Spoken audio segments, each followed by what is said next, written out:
एक सुनार इंतकाल कर गया, जिसकी वजह से उसकी फैमिली में शदीद पैसों की तंगी आ पड़ी।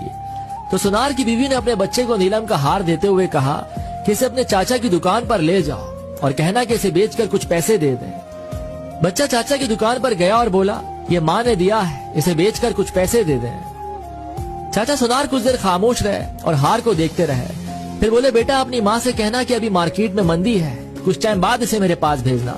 जब मार्केट अच्छी हो जाएगी तो इसके अच्छे पैसे भी मिल जाएंगे।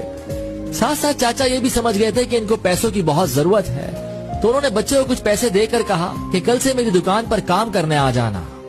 बच्चा अगले दिन से काम पर आ गया और चाचा की दुकान पर हीरे जवाहरात की परख का काम सीखने लगा। कुछ टाइम बाद जब वो अपने काम में माहिर हो गया तो दूर दूर से लोग उससे हीरे जवाहरात की परख कराने आने लगे। तो एक दिन चाचा उस लड़के से बोले, अभी मार्केट अच्छी है तो अपनी माँ से वो नीलम का हार ले आओ। लड़का घर गया और अपनी माँ से नीलम का हार मांगा कि चाचा मांग रहे हैं। माँ हार लाई तो लड़का उसे देखकर चौंक गया और बोला, माँ ये तो नकली है, और हार वहीं छोड़कर वापस चाचा के पास आ गया। चाचा ने पूछा, हार नहीं लाए? तो कहने लगा, वो तो नकली है, लेकिन आपने मुझे उस वक्त क्यों नहीं बताया जब मैं पहली दफा उसे आपके पास लेकर आया था? तो चाचा बोले, अगर मैं उस वक्त तुम्हें ये बात बता देता कि वो हार नकली है तो तुम और तुम्हारी माँ को लगता कि आज हम पर बुरा वक्त आ गया है, तो सगा चाचा भी हार को नकली बताकर हमसे मुनाफा कमाना चाहता है। लेकिन आज तुम इस लायक हो गए हो कि तुमने फौरन उसे परख लिया कि वो हार नकली है।